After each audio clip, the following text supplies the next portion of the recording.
The long wait is over as the Dangote Refinery is set to be inaugurated on the 22nd of May 2023.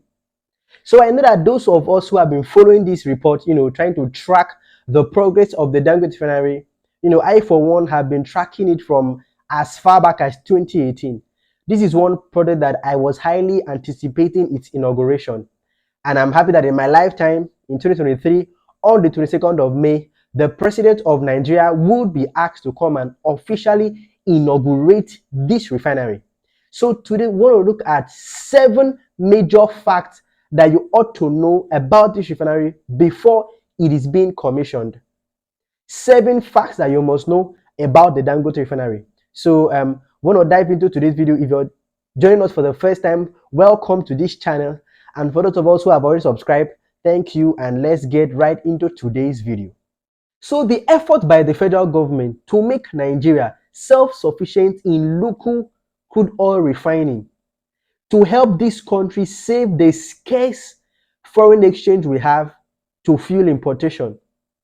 This dream or this goal has received a major boost at the 650,000 barrel capacity Dangote Refinery is about to be inaugurated on the 22nd of May. Now, trusted sources have it that this plant has already begun pre-inauguration testings in order to further prepare itself for the inauguration of this giant engineering masterpiece on the 22nd of May.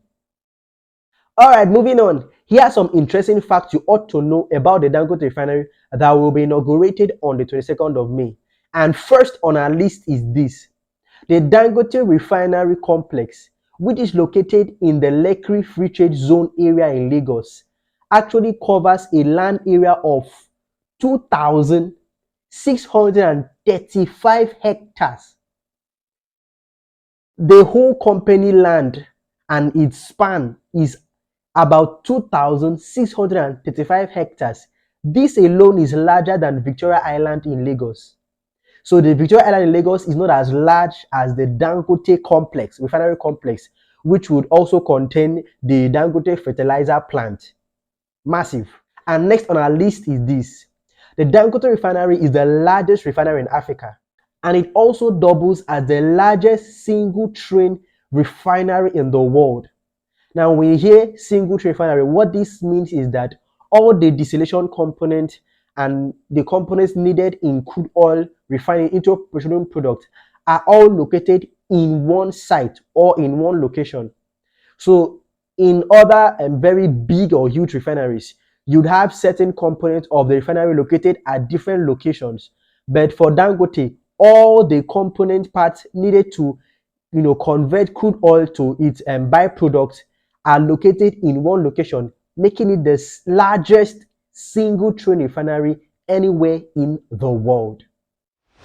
Number 3, this refinery witnessed the installation of the world's largest distillation tower, which is about the height of a 30-story building. So the distillation tower that was installed in the Dangote refinery is about 30-story buildings high, and it is the world's largest. So fourth on our list is this. The Dangote refinery is actually going to start with just 65,000 barrels per day when it commences production in the second quarter of this year. It's going to start with 65,000 barrels per day, and within the next 2 years, it's going to attain the 650,000 barrel per day capacity that it already has. Now, this is a norm. Typically, companies don't start out big.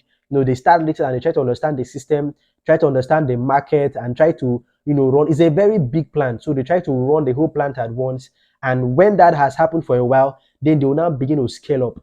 This 650,000 barrel per day can produce all of Nigeria's need for fuel, for diesel, for jet fuel, for kerosene. The average amount of petrol consumed in Nigeria on a daily basis is between 70 and 75 million liters. So we consume about 70 to 75 million liters of petrol in this country every day. And this refinery alone can meet local demand and have surplus to export to its West African neighbors. And number 5, due to the large capacity of this refinery, its pipeline infrastructure is the largest anywhere in the world at about 1,100 kilometers. That's the length of the pipeline in Dangote Refinery. It's about 1,100 kilometers. And this pipeline has the capacity to handle over 3 billion standard cubic feet of gas per day.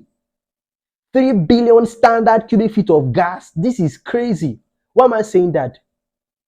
The amount of gas that the AKK gas pipeline, Nigeria's huge, or will I say one of Nigeria's largest investment in gas, is supposed to carry 3 billion standard cubic feet of gas per day from the oil-rich Niger Delta region up north, which is going to consist of the Nigerian section of the Nigeria-Algeria pipeline. So this massive infrastructure is going to actually handle 3 billion cubic feet of gas. Now, what that means is that Dangote Refinery alone can actually, can actually use the total output of AKK gas pipeline. This refinery is a beast. Now, according to reports by the company, the Dangote Refinery has built a 435 megawatt power plant that is able to meet the entire energy demand of this refinery. Now, this refinery's power plant is able to meet the entire demand of the Ibadan Electricity Distribution Company. So all of the demand that Ibadan Electricity Distribution Company has, Dangote's power plant alone can meet this demand. This goes ahead to show you how much energy will be needed to power this megalithic structure found in Lekki Free Trade Zone. So that was number 6, and this is number 7. A special jetty had to be built, which stretches for about 230 meters. Because as at then, there was no port in Nigeria that was able to handle all the equipment needed to build and to run this mega refinery. So Dangote had to build a jetty, what you may call maybe a small port, to help to receive the different component parts needed to set up the world's largest single train refinery. So those are the few things we're going to talk about concerning, well, I said, most of the highlights of this refinery. Now, this project has enormous economic benefits to this country. It's going to help us stop fuel importation, save us a lot of foreign exchange.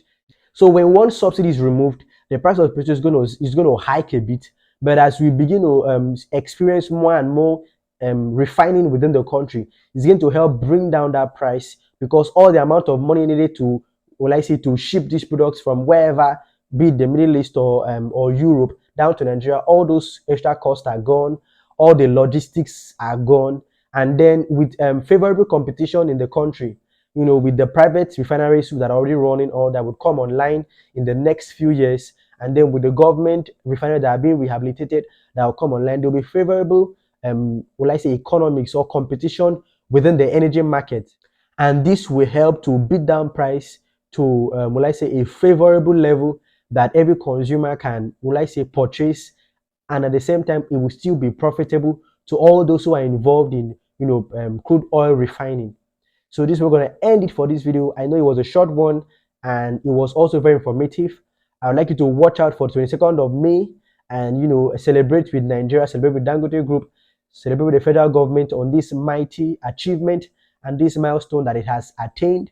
And we do wish the very best for the country, for the oil sector, even neighboring countries like Ghana, like Benin Republic and Togo, Ivory Coast, they have shown a lot of interest in this project, saying that the coming up, of this refinery is going to even help their own, downstream. It's going to help their downstream sector run properly. So thank you very much for sticking with us for this long. This is where you hit the like button and you subscribe to this channel. And until see you again, Godspeed.